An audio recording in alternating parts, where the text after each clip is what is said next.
Vamos falar agora sobre as mudanças e a organização, beleza? Então, de cara, a gente já começa aqui. Para falar desse conceito de mudança, a primeira coisa a trabalhar com você é o conceito de organização.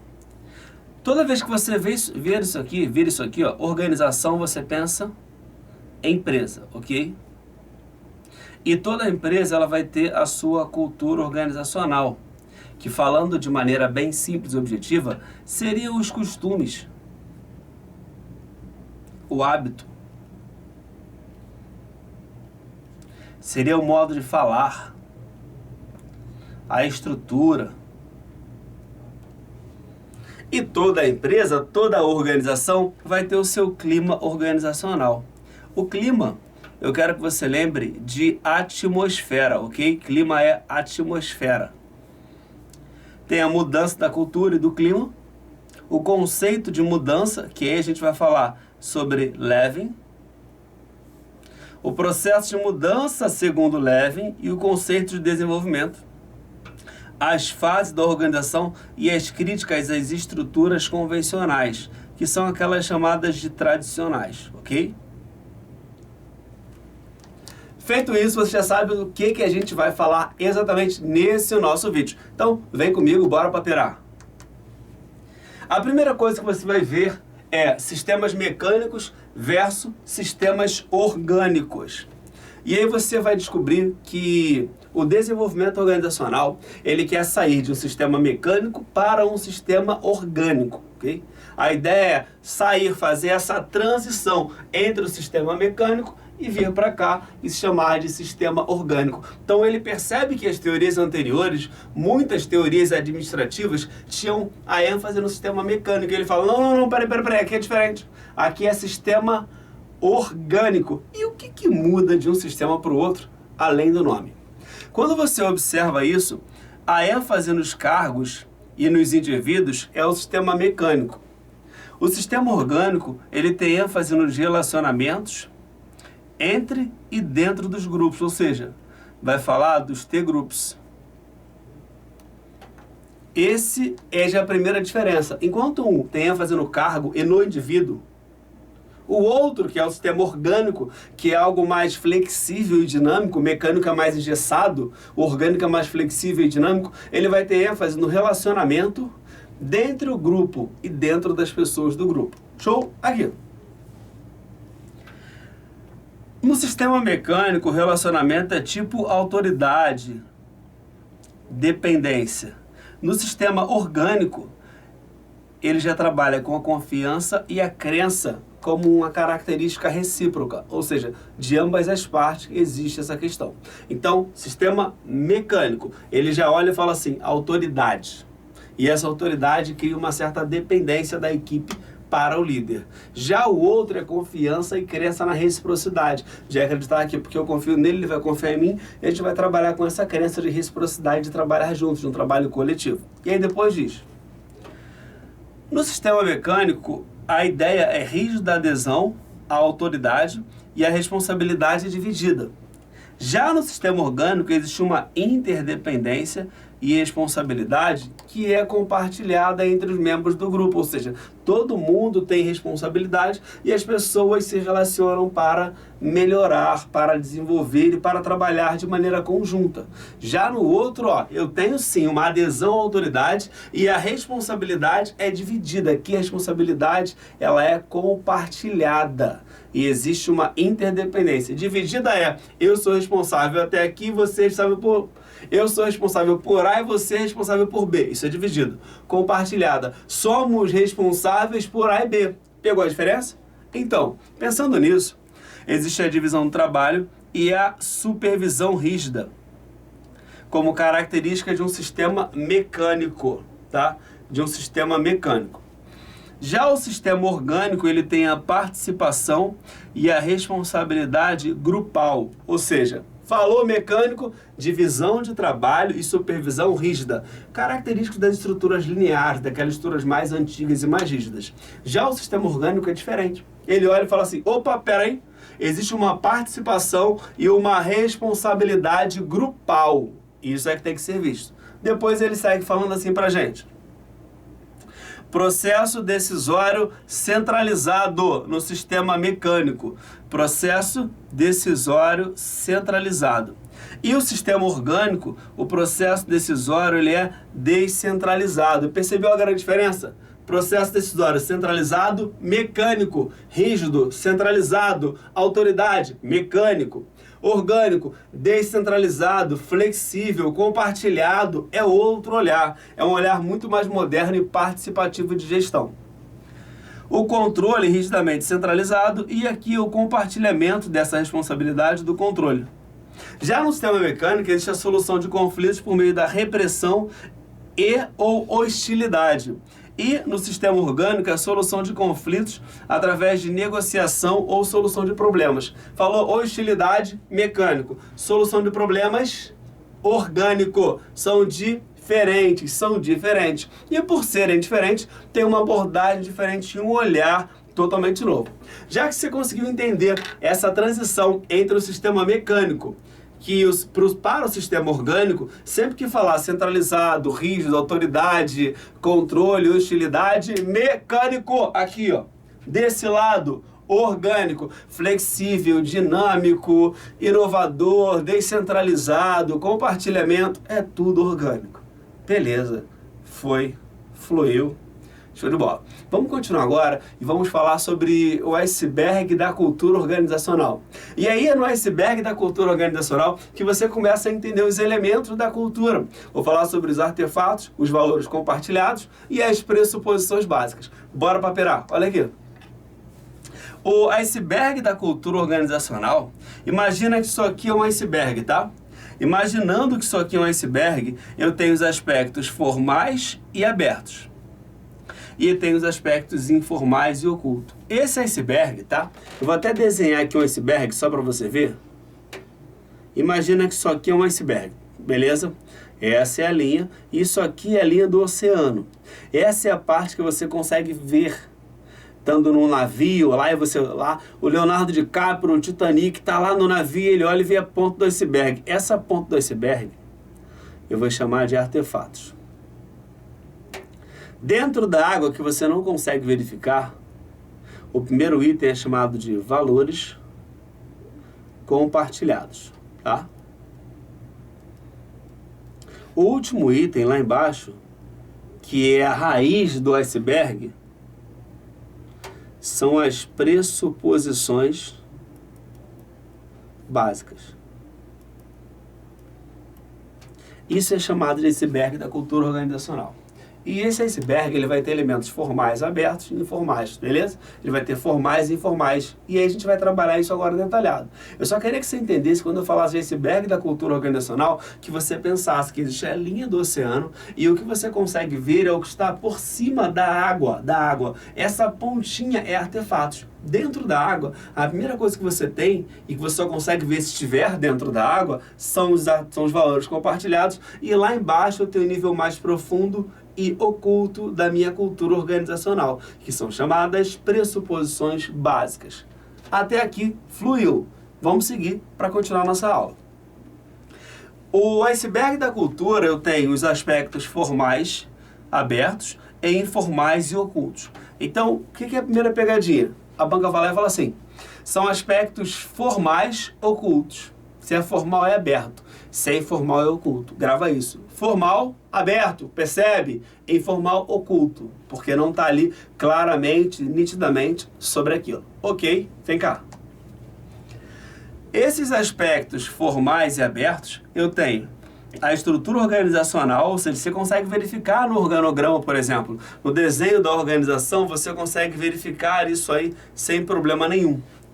Eu tenho também os títulos e as descrições dos cargos, os objetivos e estratégias da minha empresa, a tecnologia e as práticas operacionais, as políticas e as diretrizes de pessoal, os métodos e procedimentos e as medidas de produtividade. Então, do que são formados os aspectos formais e abertos? Componentes visíveis e publicamente observáveis, qualquer um consegue ver. Orientados para aspectos operacionais e da tarefa. Então, quer dizer que toda vez que falar aspecto formal e aberto, é o que está ali Presente no meu organograma? Sim, é uma das coisas. Porque é perceptível, é observável, como eu falei aqui, publicamente observável. Você consegue ver, você consegue analisar, você consegue enxergar que ele está ali. Então, a estrutura organizacional ela é representada através de um organograma. Os títulos e as descrições do cargo estão lá. Auxiliar de administração, assistente de administração, sargento, tenente, capitão, major. Eu tenho o administrador, engenheiro. Está lá o cargo direitinho. Tem o título e tem a descrição, que vai falar do que o cargo faz. Eu tenho lá o que faz, quando faz, por que faz, está lá bem descrito. Então é observável. O objetivo e a estratégia da organização também consegue ser observado publicamente. Tecnologia que ela utiliza, quais são as práticas operacionais, quais são as políticas e as diretrizes de pessoal daquela organização. Aí você pensa, Flávio, quais são os métodos, quais são os procedimentos e quais são as medidas de produtividade que a empresa utiliza. Isso tudo são aspectos formais e abertos. Agora vamos falar de outros aspectos, que são chamados de aspectos informais e ocultos. Olha só, os aspectos informais e ocultos, eles são padrões de influenciação de poder. São percepções e atitudes das pessoas.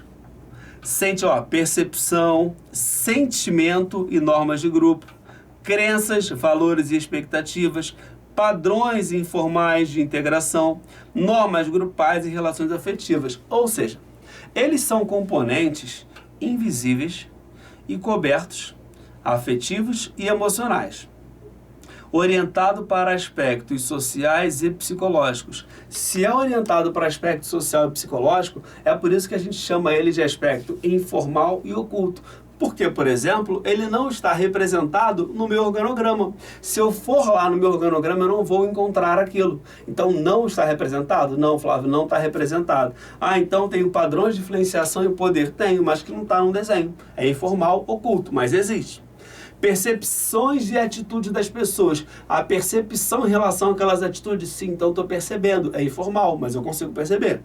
Ah, o sentimento que existe as normas de grupo. É do grupo, não é algo convencional que a empresa definiu para todo mundo. Crenças, valores e expectativas também estão elementos da cultura organizacional, mas são informais e ocultos. Padrões informais de integração, ou seja, a forma como as pessoas se relacionam, as normas grupais e as relações afetivas. Show de bola? Tranquilo? Aqui a gente falou sobre o iceberg da cultura organizacional, falamos de artefatos, valores compartilhados e pressuposições básicas. E falamos também de aspectos formais, abertos e informais e ocultos. E aí deu o conceito que é publicamente observável, formal e aberto. O que você não consegue perceber, observado publicamente, mas você sabe que existe, como crenças, valores, percepções, sentimentos, normas grupais, padrões informais de integração, você sabe que são informais e ocultos. Beleza? Agora vamos falar de um outro tema, falando sobre Kurt Lewin. Olha comigo esse processo de mudança. Lewin, no seu estudo da teoria da mudança, ele fala de 3 etapas. A primeira, a segunda e a terceira. Qual é a primeira etapa? É o descongelamento. A segunda é a mudança. E o terceiro é o recongelamento. Imagina uma forminha de gelo. Tá? Essa forminha de gelo, você retira do freezer, abriu o freezer, pá, aí tirou a forminha do gelo para botar o gelo no copo. Você tira aquele gelo da forma e deixa ele no copo e não faz nada. Ele vai estar fazendo o quê? Descongelando. Assim que ele descongelar, era gelo puro de água. Ele descongelou, você vai, espreme o limãozinho, joga um conhaquezinho, joga uma 51, joga alguma bebida que você queira. Tá mudando ele, não tá? Aquela água pura assim. Joga de novo na forminha de gelo e bota lá. Você está recongelando, ou seja, você descongelou, ele perdeu a característica dele. Você modificou ele e recongelou ele de uma nova forma. É basicamente isso. Quando ele fala sobre descongelamento, mudança e recongelamento, significa que você vai desaprender, vai aprender coisas novas e vai incorporar essas coisas novas que foram aprendidas no processo de mudança. Mas você vai desaprender os velhos hábitos de um processo de descongelamento. Tudo bem? Lembra da forminha de gelo, tirou, botou ali, vou fazer uma bebida, deixou o gelo esfriar, botou ali, misturou tudo, congelou de novo. Você já sabe que ele vai ficar diferente, não vai ser mais aquele gelo com água. Vai ser um gelo com cachaça. É isso aí mesmo, olha aí. Então, no descongelamento, o que você tem? Velhas ideias e práticas são derretidas. Olha a forminha, saiu da forminha, deixou fora, abandonado e desaprendidos. Ou seja, você se quer passar no concurso de verdade, se você que quer muito passar no concurso, precisa fazer isso. Tá? Se você quer de verdade passar no concurso, tem que fazer isso. Você tem que desaprender as velhas práticas. E o que é desaprender as velhas práticas? É você virar e falar assim, olha, eu não quero mais fazer da forma como eu fazia, porque eu saio para noitada, eu vou para isso, eu vou para aquilo, eu tenho que estudar, eu não abro o livro, eu fico só na internet. Eu preciso mudar isso, eu preciso desaprender as velhas práticas e aprender práticas novas. É o chamado processo de mudança. E quando você começa, hoje eu acordei e abri logo o livro de manhã, eu consegui abrir o livro, consegui ver uma videoaula, consegui estudar, eu estou seguindo aqui, eu montei um cronograma. E aí você começa a fazer isso um dia sim, um dia não, depois dia sim, outro também, depois de manhã e de tarde, ao ponto de você fazer isso de maneira automática. Quando você faz isso de maneira automática e começa a se tornar prazeroso, você está recongelando aquilo ali e tornando aquilo ali o que? Aquele recongelamento é o que? É a hora que você incorpora as práticas aprendidas no processo de mudança. Então, se você quer passar de verdade no teu concurso, faça isso e essa é a minha dica para você, olha só. E aí eu tenho a mudança, que são novas ideias e práticas, são exercitadas e aprendidas. Aí eu tenho o recongelamento, que são novas ideias e práticas incorporadas definitivamente ao teu comportamento. Ou seja, se você quer passar, esquece a forma como você vivia anteriormente, começa a imaginar que você é um concurseiro profissional, que isso vai mudar a sua vida, começa a aprender práticas novas, que é o processo de mudança, e incorpora de vez. Incorporou, recongelou, fechou. Existe o processo da identificação e da internalização, que ocorre no processo de mudança. Isso cai na prova, hein? Identificação e internalização, processo de mudança. Suporte e reforço, processo de recongelamento. Grava isso para você ser aprovado, hein? A mudança acontece num campo de forças competitivas. Por que ela acontece num campo de forças competitivas? Vamos levar para o teu dia a dia? Então, sabe aquele parceiro, aquele amigo teu que andava contigo para cima e para baixo, fazia tudo contigo, mas ele não quer passar em concurso? Então, esse cara vai ser a força competitiva. Essa pessoa vai ser a força competitiva. Só te chama para noitada, balada, vai ser a força competitiva. Diz que você não vai passar, vai ser a força competitiva. Por quê? Porque são velhas práticas que vão começar o quê? A te introduzir e a fazer com que você comece a pensar assim, caraca, não está funcionando para mim. Você precisa de verdade entender que que vão existir essas forças competitivas. E essas forças vão fazer com que você tenha que lutar um pouco mais para esquecer os velhos hábitos. Olha só isso de maneira gráfica para você. Existe a velha situação, que é o velho eu, é como você era. É como você era. E que você, a partir de então, vai ter que mudar. Aí eu tenho forças positivas e forças negativas, que são a oposição e a resistência. São os amigos que não querem que você passe no concurso, não porque querem teu mal, mas porque querem que você fique bebendo o tempo inteiro com eles. Aí não vai funcionar. Essas forças positivas é aquela galera que te chama pra caraca, que quer ver você bem. É a força de apoio e suporte. Presta atenção nisso. Essas forças positivas à mudança são maiores do que as forças negativas, e tem que ser, porque senão você não consegue abandonar os velhos hábitos. E aí tem as forças negativas à mudança quando elas são maiores que a força positiva. Se essa força negativa, a mudança, for maior do que a positiva, vai ser uma tentativa mal sucedida de uma nova situação. E agora, se a força positiva ela for maior do que a força negativa, vai ser uma tentativa muito bem sucedida de nova situação. Então aqui, ó, vai vir a tua aprovação. É aqui que você vai ter o processo de ser aprovado. É nesse momento que você olha e fala assim, passei, e fala assim, esquece, filho, eu passei no concurso. É isso, eu tomei posse, entrei em exercício. É exatamente nesse momento. Então essas forças, elas não podem estar, as forças positivas têm que ser maiores que as forças negativas. Isso não pode ser ao contrário. Se isso for ao contrário, não vai funcionar bem para você. Beleza? Assim ficou mais fácil de você entender. Segue comigo para você ver. As forças positivas e as forças negativas, olha só. Força impulsionadora e favorável. Eu tenho desejo de mudar, vontade de melhorar, novas ideias, criatividade, inovação, inconformismo e empreendedorismo. Já na mudança, eu tenho a passagem de um estado para outro. O velho eu e o novo eu. O velho você e o novo você. Aquele que não tinha o hábito de estudar, que não sabia estudar, que não sabia aprender e que agora tem o hábito de estudar, o hábito de aprender e é um novo ser, uma nova pessoa. Esse processo é chamado de mudança. E aí a força restritiva e impeditiva, que é o desejo de ficar, vontade de manter o status quo, velhas ideias, conservantismo, rotina, conformismo e burocracia. Tudo isso vai te atrasar. Se você quer passar num concurso, você precisa esquecer os velhos hábitos. Por quê? Velho hábito não te levou a ser aprovado até hoje. Então você tem que esquecer. Quanto mais poxa, mas caraca, não queria acordar cedo hoje, não queria trabalhar, não queria estudar, não queria levantar do sofá, não queria fazer atividade física. Tudo que você não queria fazer é o que você tem que fazer para mudar a tua vida. Prestou atenção? Tudo que você não queria fazer é o que você precisa fazer para que sua vida saia da situação que está e vá para uma outra situação. Então é mais simples do que você imagina. É lógico, não depende de mim, depende exclusivamente de você entender e colocar isso pronto. Essas etapas de mudança organizacional têm as forças ambientais ou externas e as forças internas. As forças ambientais ou externas, elas têm uma competição globalizada, clientes, concorrentes e fornecedores. Aí dentro da empresa eu tenho missão, que é a razão da empresa existir, objetivos, planos, problemas e necessidades da organização. E aí surge a mudança, que é a análise dos problemas e necessidades. Vem o diagnóstico da mudança, que é a hora que você vai definir a mudança que tem que ser feita em tecnologia, produto, estrutura, cultura, e é a hora de você implementar a mudança. Utilização da análise do campo de forças e táticas, de ultrapassar a resistência à mudança. Então, você analisa a força ambiental, interna quanto externa. Analisou? Vai para a necessidade de mudança. Qual é a minha necessidade de mudar? Beleza. Faz o diagnóstico da mudança e coloca em prática essa mudança de uma vez por todas.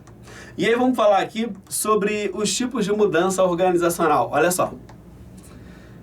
A mudança organizacional ela pode ocorrer na estrutura da organização, na tecnologia, nos produtos e serviços ou na cultura.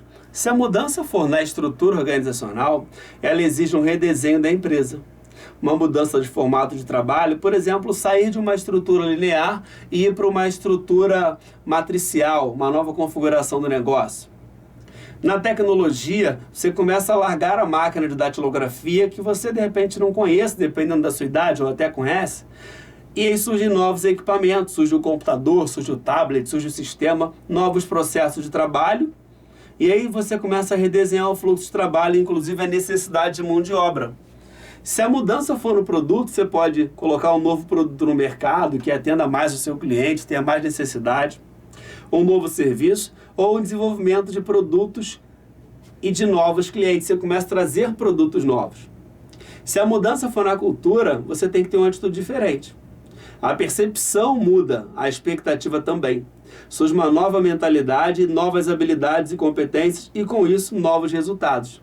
E aí, no final, eu tenho o quê? Que o desempenho organizacional é melhorado. Então, a mudança ocorre em 4 etapas. Estrutura organizacional, tecnologia, cultura, produtos e serviços.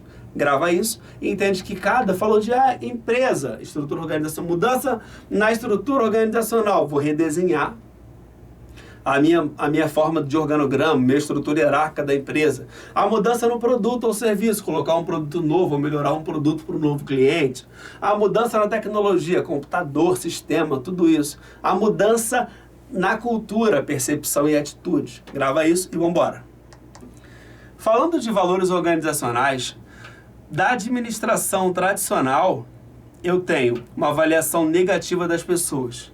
Já no DO, no desenvolvimento organizacional, eu tenho a visão das pessoas como seres humanos. Já na visão tradicional, ele olha para o homem como um ser definitivo. E na visão do DO, é o homem como um ser em crescimento, que é o que nós somos, um ser em crescimento, um ser em processo de mudança. Na administração tradicional, existe a não aceitação das diferenças individuais. Já na visão do DO, existe tanto a aceitação quanto a utilização dessa diferença para a empresa. ênfase nos cargos e não nas pessoas, na administração tradicional, e a visão do indivíduo como uma personalidade, já não é para o cargo, é um indivíduo que ocupa aquele cargo como uma personalidade. E a supressão da expressão de sentimentos, o que ocorria na administração tradicional, e no DO ocorre a possibilidade de expressão dos sentimentos. Você pode expressar os sentimentos sem problema algum.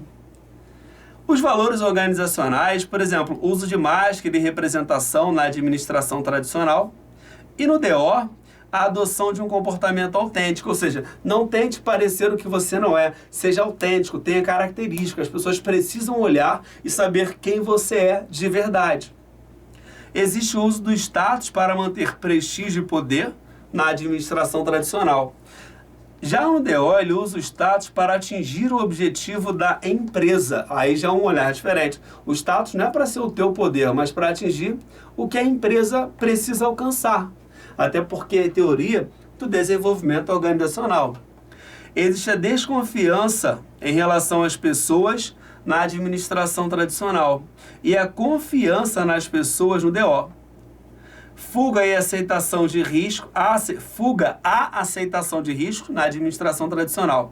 E tanto o desejo quanto a aceitação de riscos na teoria do DO, do desenvolvimento organizacional.